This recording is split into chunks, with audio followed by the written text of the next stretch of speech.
एक वीडियो सुन रहा था। उसमें वो कह रहे थे बहरोड में अब जिला स्तरीय एक भी कार्यालय नहीं खोले जाएंगे। वो कह रहे थे पूर्व विधायक ने वहां जमीनें ले ली, इसलिए पहले उन्होंने सहमति दे दी। मैं डॉक्टर जसवंत यादव को कहना चाहता हूं, पूर्व विधायक ने तो जो गलतियां की, अपने निजी स्वार्थ के कारण जो गलतियां की, उसका तो नतीजा जनता ने दे दिया और उनको तो घर बिठा दिया। परंतु आज के दिन तो आप सरकार में हैं, आपकी भाजपा की सरकार है, आपका यहां से भूपेंद्र यादव जी सांसद है। आप लोगों ने क्या किया? अभी तो सारे कार्यालय हैं जो अस्थायी कार्यालय हैं। अभी तो कुछ कार्यालय बहरोड में आ सकते थे, परंतु यह आपकी नाकामी है।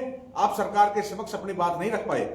अगर आपसे कार्यालय नहीं खुलते हैं, सरकार आपकी नहीं मानती है, तो आप भी सरकार के खिलाफ आंदोलन करें, मांग करें, सड़कों पर उतरें। अब क्यों मांग नहीं करते? केवल ना कहने से काम नहीं चलने वाला। पूर्व विधायक पे कब तक ठीकरा फोड़ोगे? उसने तो गलतियां की, उसकी तो जनता ने सजा दे दी। परंतु आने वाले समय में जब आप यहां से जीतते थे तो आपने कहा था अखामिया लेके आए कार्यालय। भूपेंद्र यादव को इसलिए सांसद बनाया था यहाँ की जनता ने, ताकि ये बड़े व्यक्ति हैं, केंद्र के मंत्री हैं, इनके कहने से कार्यालय खुल जाएंगे। परंतु इनकी नाकामी है, एक भी कार्यालय नहीं खुल पाया। अभी जो हमने पद यात्रा की मानन से लेकर बहरोड तक, उसमें जब इन्होंने देखा कि हजारों लोग उस पद यात्रा में सम्मिलित हुए हैं, उनसे इनके ऊपर दबाव बना और आप ये खुद कहने लगे कि हम बहरोड का नाम हटाना चाहते हैं। बहरोड का नाम तो, ये आपकी नाकामी हटाने से काम नहीं चलने वाला। आपसे कार्यालय नहीं खुल रहे एक भी, अब नाम हटाना चाहते हैं। वो तो हमारी मांग है, नाम तो आपको हटाना पड़ेगा। जनता आपसे सवाल करेगी। जब भी आप गांव में जाएंगे, कहीं भी जाएंगे, तो आपसे लोग सवाल करेंगे अगर आपने क्या किया। और नाम हटाना तो एक दिन का काम है। अभी आपने देखा होगा नगर परिषद में नोटिफिकेशन के बाद, एक गांव को नोटिफिकेशन के बाद हटा दिया जाता है। तो इसको हटा क्यों नहीं देते? जब आपको पता कार्यालय नहीं खुल रहा तो हटा दो, हट जाएगा। जैसे हमारा नगर परिषद बैठ जाएगा, 40 गांव को राहत मिलेगी। जो आज 40 गांव में एक भी काम नहीं हो पा रहे, वो काम होने शुरू हो जाएंगे। तो इसलिए अगर इन्होंने नाम, तो इसको मजबूरी में हटाना पड़ेगा। इनको पता कि जनता का दबाव आ गया इनके ऊपर, जनता सड़क पर उतरेगी, जनता इनको घेरेगी। ये इनकी नाकामी है। और फिर कहते मैं संन्यास ले लूंगा। डॉक्टर जसवंत तो संन्यास की बात कई बार कह चुके हैं। संन्यास आप क्या लेंगे? ये जनता 3 साल बाद आपको अपने आप संन्यास दिला देगी। आप पुत्र मोह में इतने अंधे हो गए, जिस प्रकार से खुलेआम भ्रष्टाचार फैल रहा है। किसी भी कार्यालय में चले जाओ, बिना पैसे कोई काम नहीं हो रहा, केवल लूटपाट कर रहे हैं। बेटा और पुत्र दोनों, बेटा और पिताजी मिलकर के दोनों यहाँ बहरोड में लूटपाट कर रहे हैं। तो जनता आपको 3 साल बाद खुद ही संन्यास दिला देगी। आपको संन्यास लेने की जरूरत ही नहीं है, क्योंकि आपके कारनामे ऐसे हो रहे हैं, कोई काम ही नहीं हो रहा क्षेत्र के अंदर। और इसके साथ साथ मैं एक बात और कहना चाहता हूं। अभी बारिश के अंदर किसानों की फसल खराब हुई है।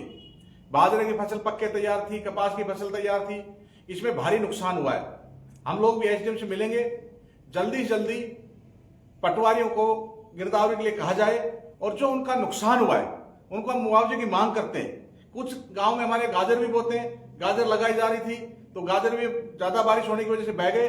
तो उनका सर्वे कराया जाए, किन किन गांवों में कितना नुकसान हुआ, उनको हम मुआवजे की मांग करते हैं। जल्दी से जल्दी सरकार इन किसानों को मुआवजा दे, ये हमारी मांग है। और इनके साथ साथ हम करें, बहुत ज्यादा ये गलत विषय काट रहे हैं, लोगों में डर का माहौल है। रात को 2 बजे, 3 बजे, सुबह 4 बजे लोग टारगेट करके जा रहे हैं। मैं ये नहीं कहता कोई गलत करता तो उसके खिलाफ आप कार्रवाई करें, पर अब टारगेट करके कार्रवाई की जा रही है। गांव में पहले लिस्ट दी जाती है, फला घर पे जाइए, फला घर पे जाइए, और उनके हविष्यार भर के जाइए। मैं कहता हूं ये गलत विषयार काट रहे हो, इनको आप बंद कर दो, नहीं जनता आपको सड़क पे घेरेगी। कांग्रेस पार्टी चुप नहीं बैठने वाली। जब तक आप लोग इस प्रकार का अन्याय करेंगे, हम आपके खिलाफ खुलकर बोलेंगे। अभी एक हमारे रोडवाल के अंदर एक टोल टैक्स लग रहा है, जो बहरोड से मानन का रोड बना है। आप सभी साथियों ने देखा होगा, अभी वो रोड की हालात इतनी खराब है, रोड तो सही कंप्लीट से बन ही नहीं पाया। उसकी गुणवत्ता कितनी कमजोर है, जगह जगह गड्ढे हो रहे हैं। रोड ही जब सही नहीं हुआ, रोड की गुणवत्ता ही नहीं है, टोल टैक्स किस चीज का लगा रहे हैं वहां? आपको टोल टैक्स नहीं लगाना चाहिए। और इसके साथ में एक बात और कहता हूं आप लोगों को, अगर इन्होंने बहरोड के स्थानीय लोगों से टोल लिया तो हम ये टोल नहीं चलने देंगे। कांग्रेस पार्टी ये टोल चालू हो जाता है, चालू होने के बाद अगर स्थानीय लोगों से ये टोल लेते हैं तो कांग्रेस पार्टी वहां धरने पे बैठेगी। एक दिन इनका हम टोल नहीं चलने देंगे। पहले इस रोड की गुणवत्ता सुधारिए, आप रोड को सही कीजिए। रोड तो पूरा कंप्लीट नहीं बना है, जगह जगह टूटा पड़ा, आप टोल की बात करते हैं। इन सब चीजों को लेकर के आप लोगों को साथ में बुलाया गया था और आपने, मैं सबसे ज्यादा हमारे साथियों को धन्यवाद देता हूँ, बहरों की जनता को धन्यवाद देता हूँ। जिस प्रकार से हमने 2 दिन की 25 किलोमीटर की पद यात्रा करी, सब लोगों में इतना सहयोग किया और इस गूंगी बहरी सरकार के खिलाफ आवाज बुलंद की, उसके लिए मैं सब लोगों को बहुत बहुत धन्यवाद देना चाहता हूं। इसके अलावा आप साथियों कोई सवाल हो तो मुझसे सवाल पूछिए।